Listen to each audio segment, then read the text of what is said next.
All right. Welcome to the Unfazed, Unedited podcast, where we provide commentary on complicated topics in an uncomplicated format.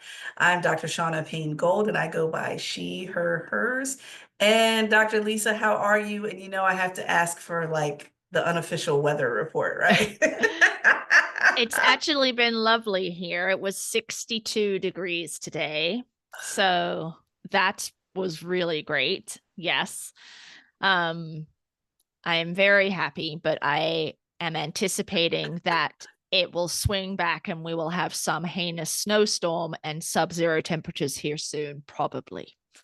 Well, we got up to about 50 today, but it's back down to 35 now. So just seems like we've switched hmm lives here in some way, shape, or form, Lisa. But I know, I know. I'm not usually one to say at this time of year we have a 63, 62-degree day, but mm-mm. I am not complaining, listeners. I am not complaining. Exactly. Exactly. We'll take it. We'll take it. Oh, all right, Lisa. Well, let's dive into this week's episode. So, given that we are in the midst of February, which is Black History Month, but I kind of feel ridiculous because in my house, Black History Month is hmm 365. Yep. But I think we should provide some information that maybe folks have not heard before. And so I had one word that I thought was really important with a few little details for people to take some homework with them. But a lot of folks, including myself, had never heard of the Clotilda. And it's spelled Clotilda. Sometimes it's misspelled with an E on the end of it.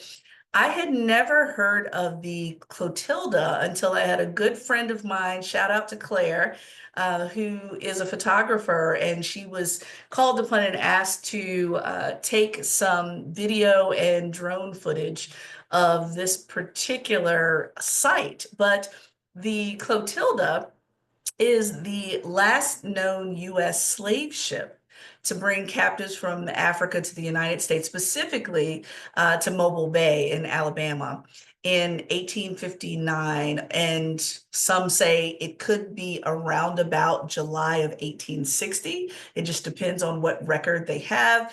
But we do know that there were 110 African men, women, and children on this schooner, if you will. And so given that a lot of people may not have heard of this, but I think it's really important, especially during Black History Month, to make sure that we don't romanticize the Atlantic slave trade. And, you know, this is really important to think about, considering that, the US had um, banned, or at least Congress had banned the slave trade in 1807. And so, of course, as most policy works in this country, some things continue to be practiced illegally for a while until people start to act right, Lisa. And so, I mean, we saw this with Brown versus Board of Education, lots of different things.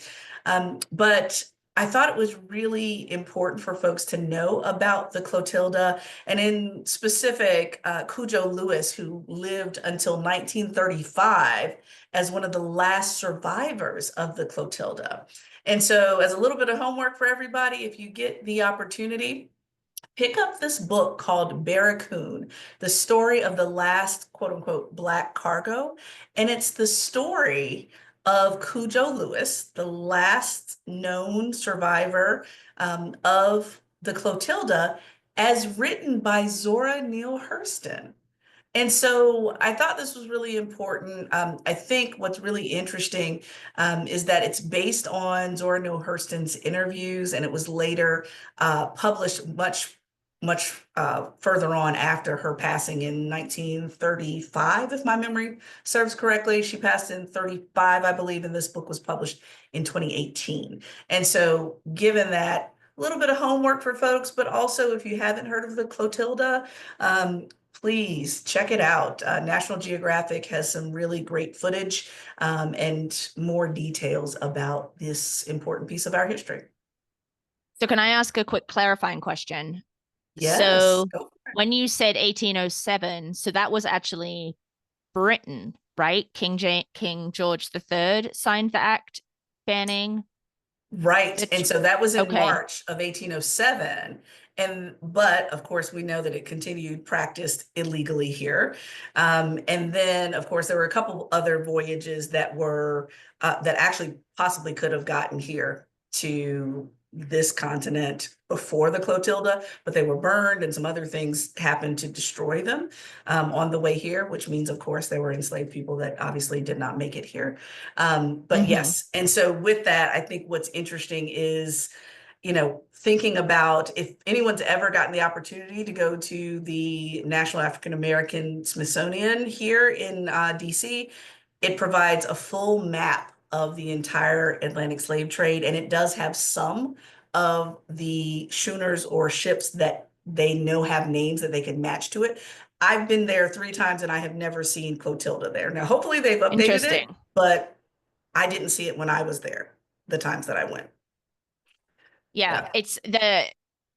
what's interesting to me about that 1807 date is because Great Britain, the United Kingdom always tries to limit its culpability within the transatlantic slave trade by saying, look, we banned Yes. it in 1807, and it wasn't until 1865 that they banned it in the United States. So therefore, we were Yes. somehow morally superior.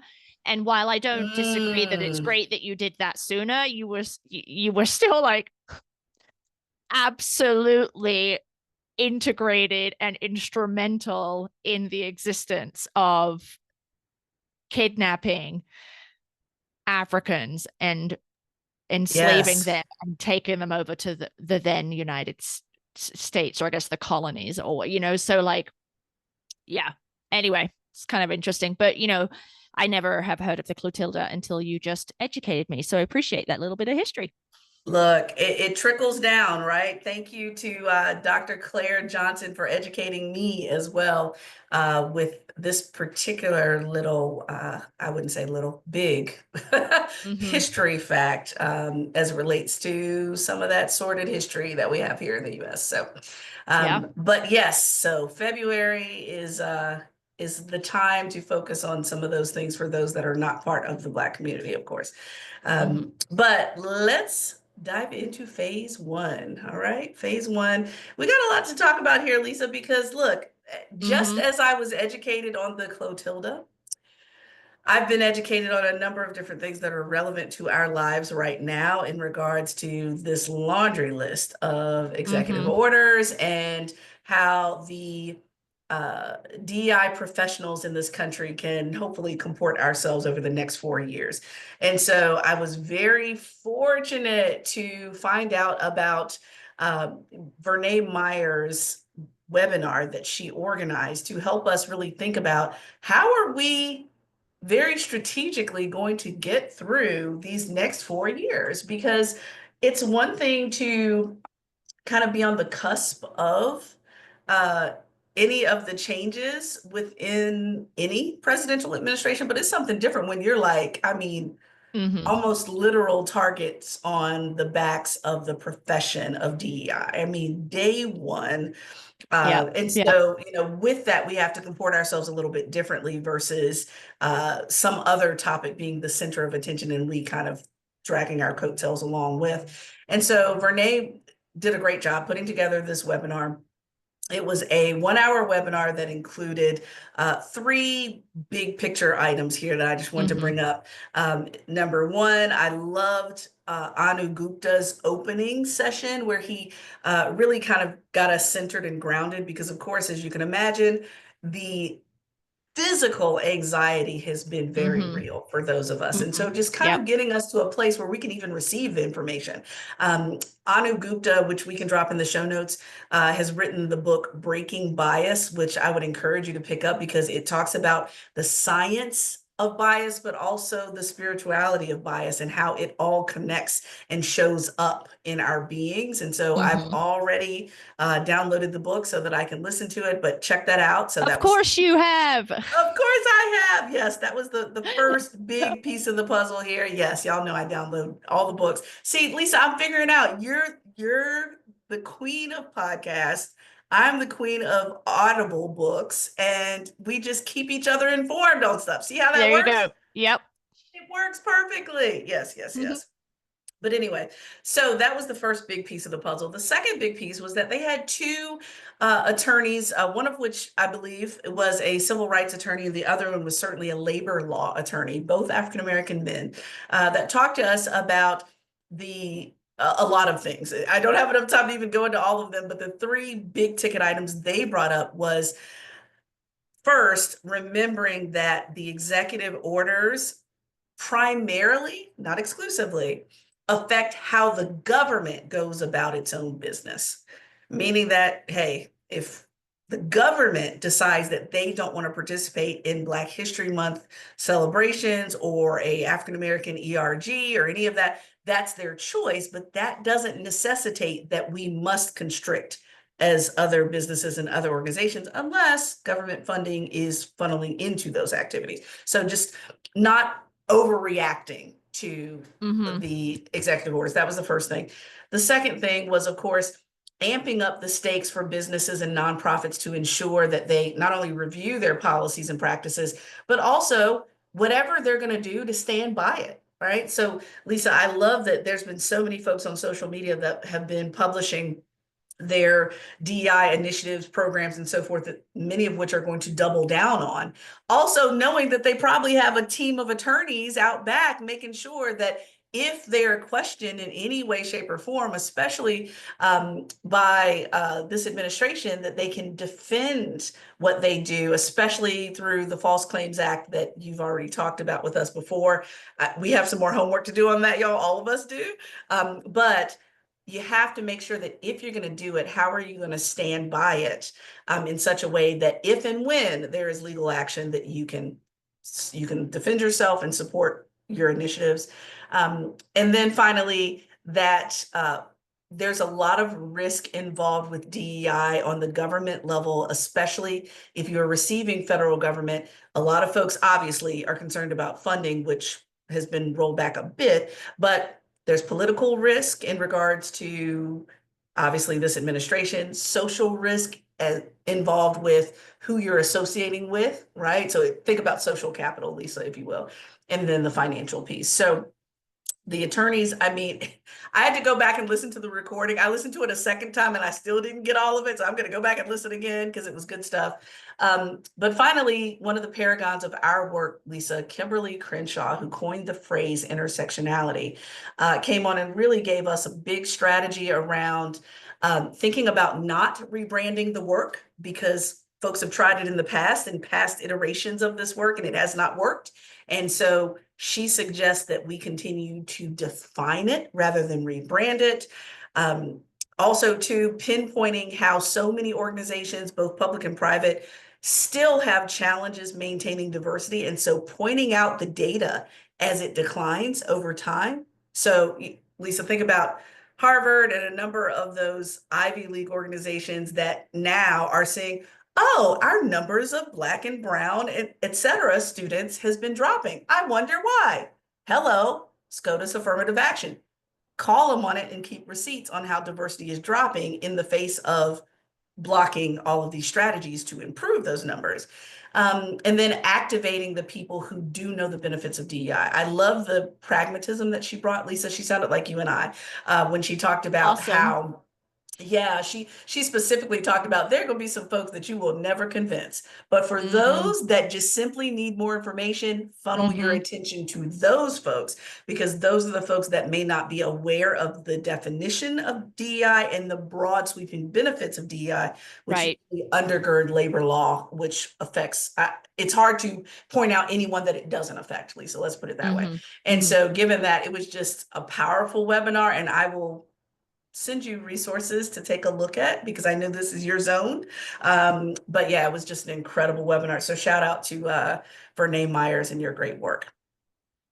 So quick back to the beginning here. For folks who don't know who Vernā Myers is, will you share a couple of sentences about who she is? Oh, yes. Vernā Myers has been just a paragon of this work over the years. I think what, for people who may be listening to us, you all know our industry a little bit better, but for people that are outside of our industry, just turn on your TV because Vernā Myers used to be the vice president of inclusion at Netflix. I believe she was the inaugural in that role. And so with that, she did this really prolific TED talk on how to overcome bias and walking boldly towards them in such a way that you can, you can't adjust if you don't acknowledge. And so she's originally from Baltimore, here in my area, went to Harvard, and is actually a classmate of Kimberly Crenshaw. So it all came full circle. Look, she did what we do, Lisa. If you don't know what you talk about, call a friend, help her out. And so she called her friend, called her friend, and they had an incredible webinar. So yeah, great resources there. Yeah, I really like the piece that you just mentioned. I think you said Kimberly Crenshaw said this, that for DEI practitioners and for organizations who are wanting to continue and maintain their diversity, equity, and inclusion and belonging and justice and all those other kind of words that come in that acronym, that it shouldn't be rebranded, right? And I think that is the impetus, and one of the executive orders talked about, in their request that employees snitch on each other, they wanted to know about programs or activities that may have been rebranded, a month or two ago, to try and hide them, right? Because they saw the writing on the wall.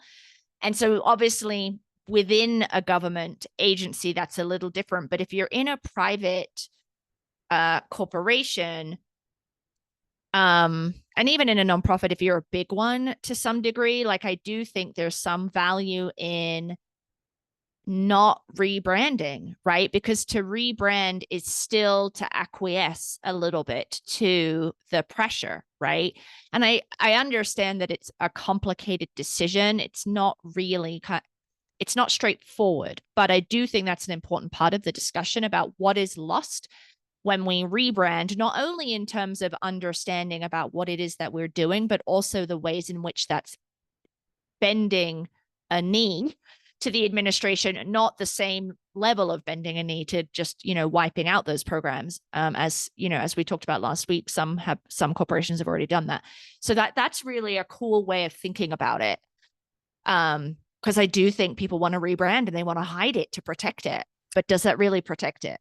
Yeah, and here's the other thing that I thought about as she was saying that, Lisa, was that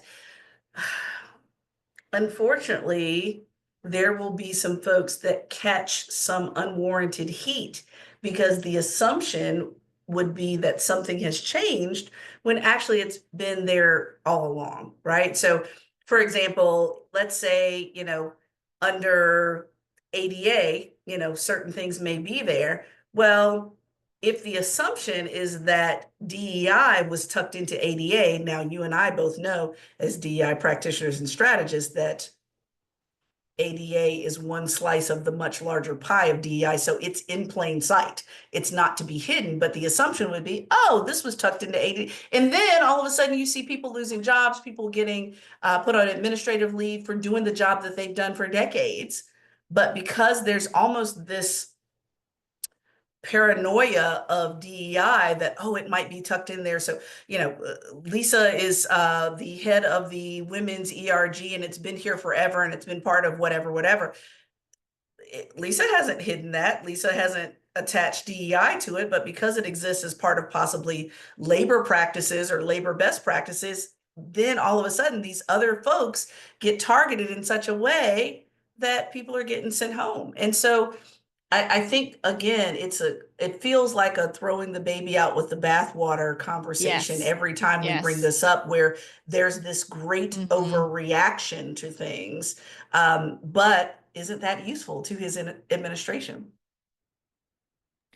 Well, yeah, the overwhelm and then the associated overreaction is absolutely part of the strategy. We've mentioned that before, but yeah. Okay. So, is this Vernā Myers webinar available if we were to link it in the show notes for listeners, or is there a cost associated with it? Like, how can people look at this? The webinar itself was free. and Mm-hmm. links and other information were also free. There are also other resources for those that want to, that may be DEI practitioners or even want to be DEI practitioners during this time period. We've talked about this a bit. There are resources for you all as well to get support, so that if you are considered the expert of your organization and you need additional support, Mm-hmm. there's a couple of coaching groups and some other initiatives that are also in there. So I'm happy to share the link in the show notes. Yep. Yeah, let's do that. Let's give everyone the Yeah. information so that you can go follow those breadcrumbs if you need to. Yes. Yes. Plenty of homework in there. Yep. Yeah. Okay, let's move on to phase 2 here. It's connected to phase 1, and I didn't actually realize how connected until you started talking. So,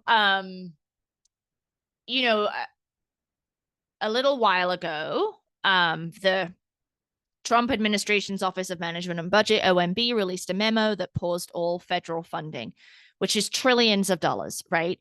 So I don't necessarily want to focus on that because, that has since been rescinded and blocked by a court. But what I want to talk about with you, Shaunna, is the conversations that ensued based on that, particularly among nonprofits. So for folks who aren't aware, pausing federal funding even for a few weeks could devastate thousands and thousands of nonprofits, whether that's a nonprofit that serves unhoused people, domestic violence shelters, sexual violence services, Meals on Wheels, childcare, other educational programs. I mean, just the gamut, right? Because federal funding just kind of stretches far and wide. I mean, so a lot of nonprofits do not have a lot of cash on hand, right? They might have 4 to 8 weeks of cash, and payroll is a huge piece of what they're paying, right?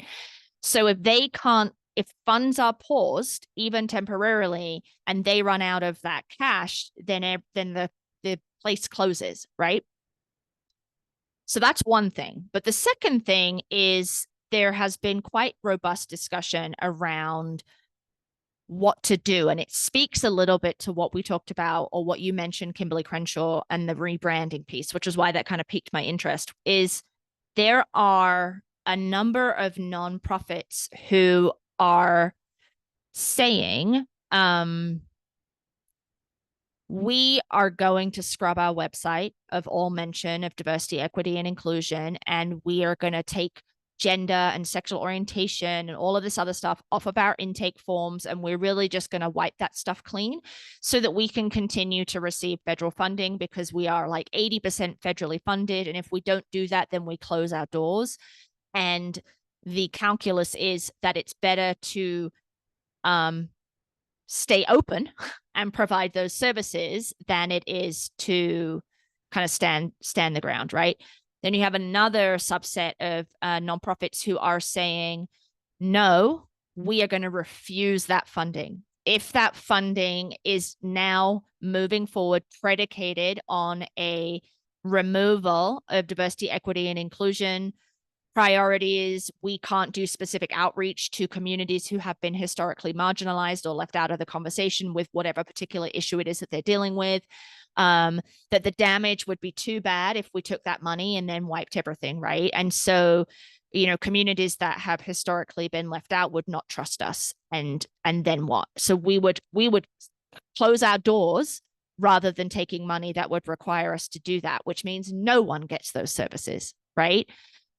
And I think this is an issue that is bigger than this current situation, right? Because as funding fights happen in the legislature, whether that's at the state level or the federal level, like, this isn't going away, right? Because a lot of nonprofits are perceived to be ideological in terms of what they're doing, right? And so I'm wondering what your thoughts are on this, because I don't have a good answer, because I'm really, really torn, because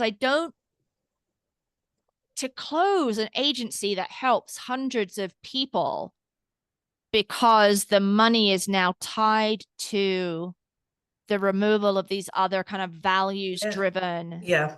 things, like, then no one gets this service. So that's harming Mm-hmm. people. right? But it's equally Mm-hmm. harming people in a different way to wipe all that stuff. I mean, so Yes, yes, yes. there's got to be something in the middle.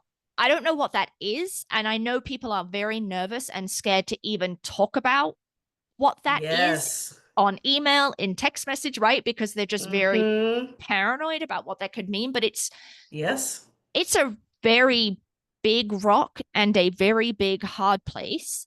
Yes, Um, yes. and I don't have, I mean, not that I should have the answer, but I don't really know how to respond to people. And these are organizations that at least I have been privy to that do not have lawyers, right? They No, they do can't not afford have that. legal Yeah, counsel. yeah, So they can't yeah. stand up and take the government on. It's just they can't do it. Mm-hmm. Mm-hmm. So Exactly. I mean, what do you think? Have you been hearing that? Like, what is the larger, like, Mm-hmm. like, Mm-hmm. how did nonprofits manage this, right? Yeah, yeah. Well, a couple things come into my brain at this point. The first one is something that we've heard even in our own practice, working with organizations and DEI, that, for example, you'll know exactly who I'm talking about, Lisa, but we've had a client before that, for example, was in a state where, as a nonprofit, they were better off in that state in regards to taxes, even though Mm-hmm. that the state legislature was very anti their work and their Yep. mission. Yep. And so they had to make that decision too, where it's like, do we stay in this state that's very anti us, knowing that we can serve more people, or or do Right. we uproot our headquarters and go to a state where people are more pro us, but the tax code is such that we wouldn't be able to serve as many? Yep. Right? Neither one is a wrong answer or a right answer, but it's a conundrum of which one do you want? And so this feels very much like that, where it's which one do we want? Do we want to take the money, scrub websites, scrub all language to become a very all lives mattery feeling, Right. Right. to continue to do the work, or make our point by saying nobody gets anything, we're shutting our doors, and then Mm-hmm. relying on that pressure to then take on an entire government Right. without an attorney, right? I don't have a good answer, but what if I were in charge, especially given that I had something kind of similar happen when I was at University of Maryland, and that became the conundrum, was that as someone who, collected the data and did a lot of that assessment piece of the work, was that there were certain times where we had to make our point by turning people away in order to get the attention of those that would give and support more. And so, I think this is the conundrum that we have with Lisa. We need to do something about intercepting this entire culture of continuing to name organizations mission-driven organizations, Mm-hmm. because you and I hear it as these value-laden, altruistic, most likely nonprofits, when actually every organization has a mission. It's a matter of what it's used for. And so, given Mm-hmm. that, I think that nonprofit organizations that are meant to serve a greater good and have a specific mission to be altruistic, yes, it's heartbreaking because most of those folks have either benefited from the very work that they do, or they just simply have such a big personal mission of Mm-hmm. service that they can't understand shutting things down in any way, shape, or form. They Mm-hmm. just literally can't fathom it. I'm the person, and don't get me wrong, it grieves me anytime any nonprofit has to shut their doors. But at the same time, when I flip over my business hat, I'm like, no, I'm ready to stick it to them. I will shut this shit down right now for the greater good versus the lesser good of right now. But I'm an asshole like that. I'm okay with doing that. And I know that's not always the right or wrong answer, but I'm very comfortable doing that in such a way that I know that we often talk about not shaming people or groups or organizations. No, I think some people should be ashamed of themselves. Like, I'm going to shut down this entire homeless shelter that supports thousands of people in my city because I want to shame the president of the United States. I'm very okay with doing that. Well, that will never be achieved because he has no shame, right? But people might, as you're talking, but like, Yeah, thinking yeah, about yeah. services for folks who are unhoused, who folks who are have substance use disorder, like the loss of these services could mean they die, right? Like, so it's not Yes, so. yes. So then And it's whose like, oh, blood, whose hands will have that blood on them is the yeah, but question. but yeah, but then I'm like, I don't think I could shut down a service if lives literally depended on it, right? Like Which I don't lives though? think, The current lives or future lives? That's going to be the question. well, does it matter, right? Like Yeah, I if think it does. I shut down my services and 5 clients then die, like that feels wrong to me. It feels extremely uncomfortable because I don't want it to happen to anyone. But I'm Right. also thinking too, from my business mindset, unfortunately, as much as it grieves me, do I need again to, unfortunately, there might be going with your analogy. What if there are five sacrificed for thousands versus hundreds being served right now? Oh yeah, I feel like I don't know. I don't know, Shaunna. I do understand in the abstract what you're saying, right? But I don't Mhm. know that in the case of a nonprofit that is literally saving people's lives, I Mhm. don't know that they're the ones that are going to make the choice to stick it to the man, right? Like, so Oh maybe yeah. that's, Mhm. maybe it's more of Mhm. a, maybe there's a collaboration, consolidation, or, some Yeah, other yeah, yeah, yeah, yeah. C word where you're like, okay, nonprofits that are helping people, but the services are not keeping people alive, right? But they're doing good things in the world, but it's not a life or death situation.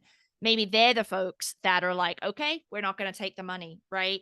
And then the ones to enable the ones who are in the, whose work does end up saving people's lives, that they keep on going, but there's still enough of the kind of non-life or death non-profit organizations that are sticking it to the man to make a point. Mhm. But Mhm. the other Mhm. thing is, like, in Colorado, Yeah. both of our senators are Democratic. So if all of the domestic violence shelters shut down, if all of the homeless shelters shut down, if all of the addiction services shut down, what's John Hickenlooper and Michael Bennett going to actually do? Like, they don't have any power right now, right? Like, so I don't, sorry, I'm talking myself into a despondent place. So let's just move on to Yeah, yeah. I mean, let's like I move said, to I would, even given the hard decision, if I were pressed to make a decision, I still stand by my mm, decision, knowing that neither one of them is ideal for me. Neither one. I mean, yeah, the five people that I would end up turning away from, let's say my shelter, for example, I'm also making it my business to make sure they have somewhere else to go during that time period, which I know is very difficult. But I'm still very much about, especially for those that can be swayed. I do not think that the president of the United States currently can be swayed on nothing. But for anyone else, I'm very firm that you cannot speak to them from an altruistic lens. That does not work. It's like speaking a completely different language to them that they do not understand. But once you have enough pressure mm-hmm, of the mm-hmm. community and others who are supporters, then that's a different tune. And so I just feel like out of two extremely excruciating decisions, I know which one I would make just based on how my brain works. I would Yeah, definitely make that business move as much as it grieves me. But who's going to put the pressure? Because the thing is, if I keep the doors open and I keep the doors running, then that goes back to what we've talked about before, yeah, Lisa, around we're inviting the nonprofit starvation cycle to happen because it appears as if, yeah, we got money taken away from us, but we can still run things by a shoestring and we're just going to keep on doing that. And at what point do we say, no, we're not? This is not tolerable circumstances. well, I guess the money wouldn't be taken away, right, if you acquiesce, but it's the bending of the knee, it's the acquiescing, and then it's like they won. So I don't know. I think Mhm. this is a good Yeah, ethical yeah, conversation to have and think absolutely. about what are the stakes, how do you make that decision if you have to make the Mhm. decision, because it feels like this is not going away. So No, no, it's not. Not at all. Uh, all right. So we are on to phase three. with all these difficult decisions we're trying to make during this episode. But uh, Lisa, let's talk a little bit because gender creeps up into our conversations Uh-huh. on a Uh-huh. regular. And let me just say, we've had conversations before, Lisa, you and I, about what would it look like if we uh, re-strategize when it came to our social media connections, platforms, usage, et cetera. How do Mm-hmm. you purge yourself of meta, all of that? Well, Yep. here goes Mark Zuckerberg that has said some ridiculousness here. Like, I think we just need to start a whole section of this podcast that is about ridiculous, like the ridiculous, the list of things that are ridiculous, like for real. This is ridiculous right now because Yeah. Zuckerberg thinks there needs to be, quote, more masculine energy in tech. Now, Lisa, I love it when you say something is stupid. I don't know if it just, I mean, it just strikes me. I mean, as a professor, I love when you say that. And this is the prime time that you're probably going to say it because the data does not support this foolishness. It does not support it, Lisa. Mm-hmm. Mm-hmm. So McKinsey has found that only 32% of entry-level technology hardware roles are held by women, and only 43% of entry-level software roles. And so, of course, you know how that goes. That Mm-hmm. we talk about the snow-capped mountain when it comes to lots Yep. of Yep. and how it gets wider. We need to come up with a different term for gender in that mountain there. But it gets less and less as you go up and up and up the org chart, with women only at 17% of hardware and 30% of software roles at the senior vice president decision-making level. Okay, Mm-hmm. so Mm-hmm. problematic. Um, one of the things that I found, Lisa, was that even Facebook itself says that 37% there's only 37% according to women in a tech group. So even Facebook itself disagrees with Zuckerberg, which I think is simply hilarious. And of course, Lisa, we've talked about before AI. I mean, Mm-hmm. numbers were not surprising to us. So Berkeley Haas Center for Equity, Gender, and Leadership did a study of 133 AI systems across various industries. And they Mm-hmm. found similar numbers. 44% showed a gender bias and 25% exhibited both a gender and a race bias. And so, Lisa, enough. I mean, I'm done. I'm done. I'm done. Yes, I use meta platforms to support my business and Mm. aspects of my life, but still, this is more reason to resist the foolishness because how in the world do you pop off with a sentiment like that tells us who you really are? And it also tells us you're what? Stupid, because you didn't look at the data, you didn't look at the numbers in order to support your claim. So now we're just going off of misogyny here. We're just going off. I mean, it's ridiculous, Lisa. Ridiculous.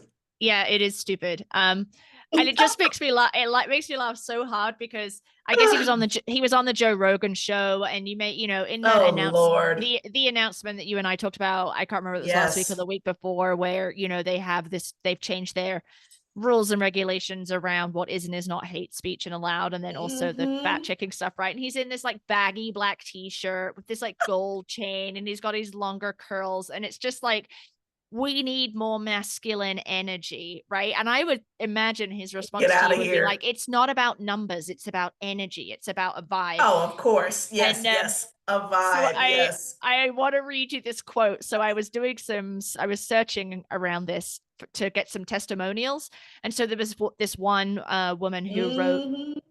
kind of an opinion piece that ended up getting posted on BuzzFeed. It's just one person, one woman, but Hmm. it made me laugh so hard because she says, during my career, as I walked past ping pong tables and kegerators, shrugged off inappropriate jokes, got asked to take notes in meetings, and had my ideas dismissed, I never once felt a lack of masculine energy.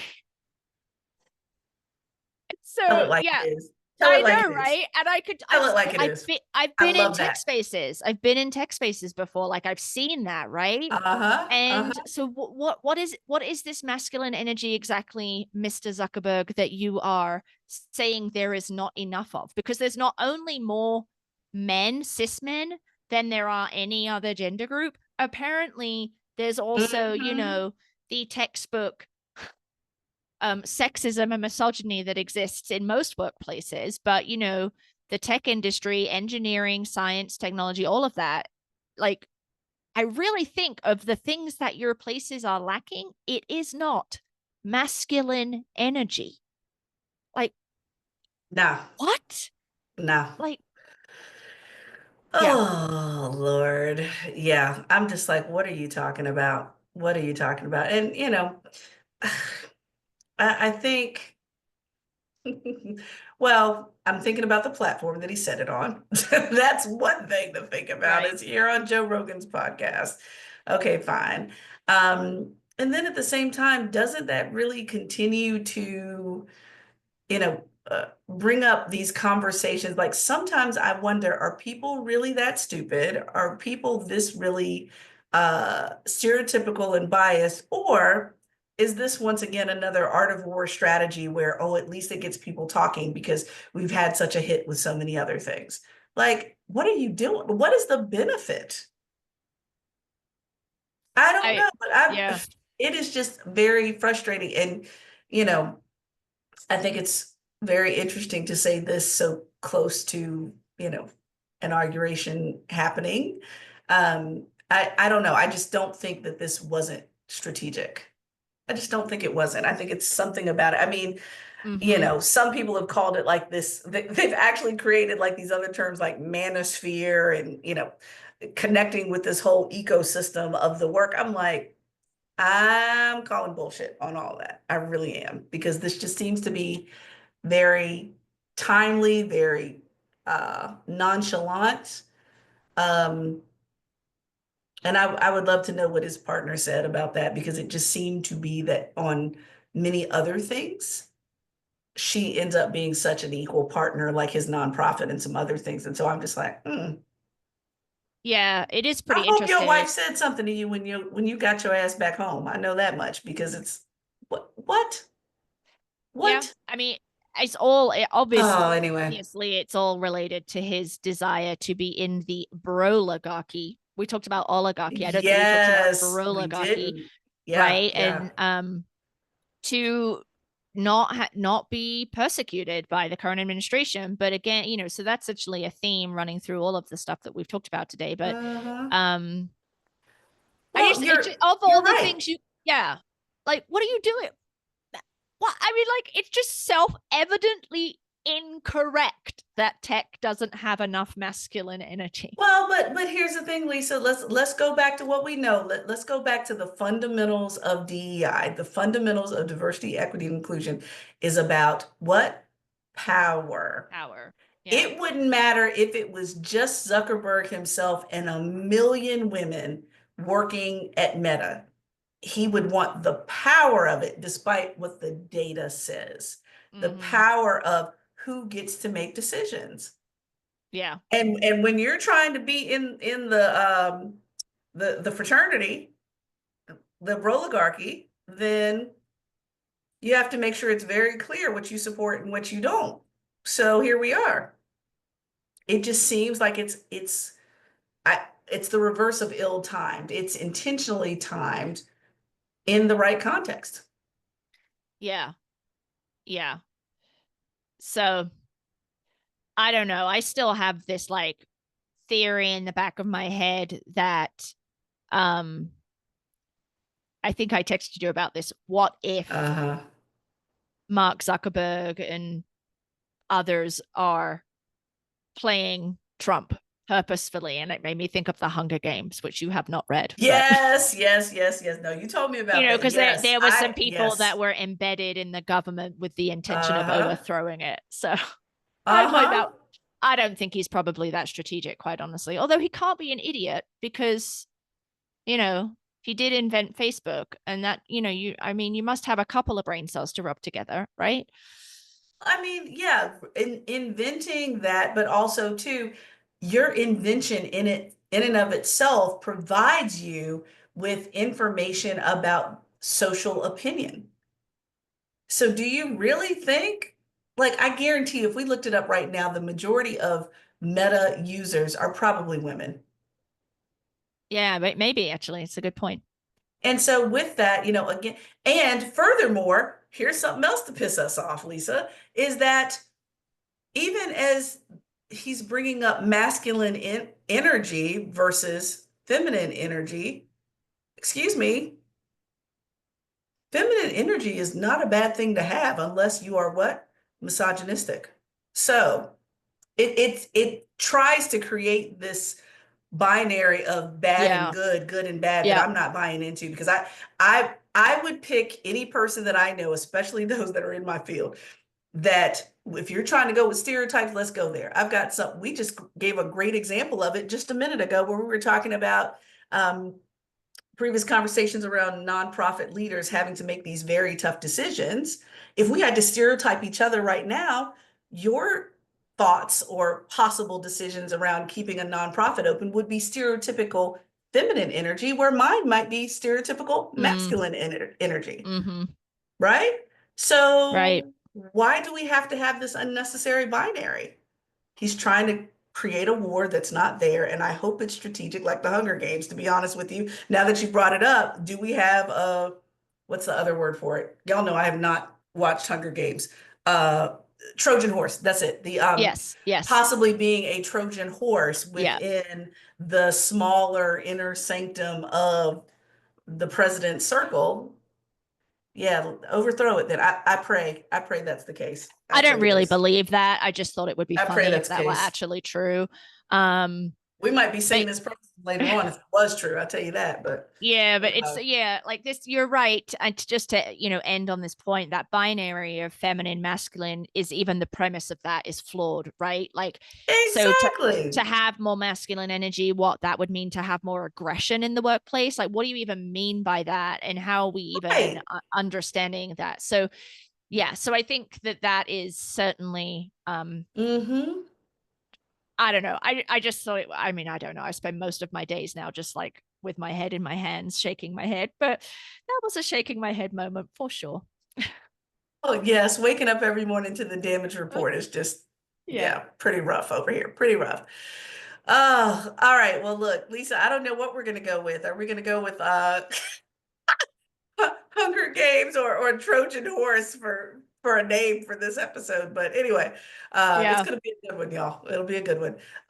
But in the meantime, let me share with you how you can continue to reach us in between podcasts here, because as you know, we predicted there would be no shortage of things to talk about this year, right? So you can find us on YouTube at Unfazed Unedited, Apple Podcast or Spotify, either one. The Unfazed Pod on IG, Unfazed Pod on LinkedIn, or you can even email us at info@unfazedpodcast.com. And of course, we have a website, unfazedpodcast.com, where you can find everything, the new, old, everything you like about this podcast. So if you liked this week's episode, please subscribe, leave a review, share us with your friends, your coworkers, Hunger Games fans, anybody in this phase of your life. So, Lisa, till next time. Till next time.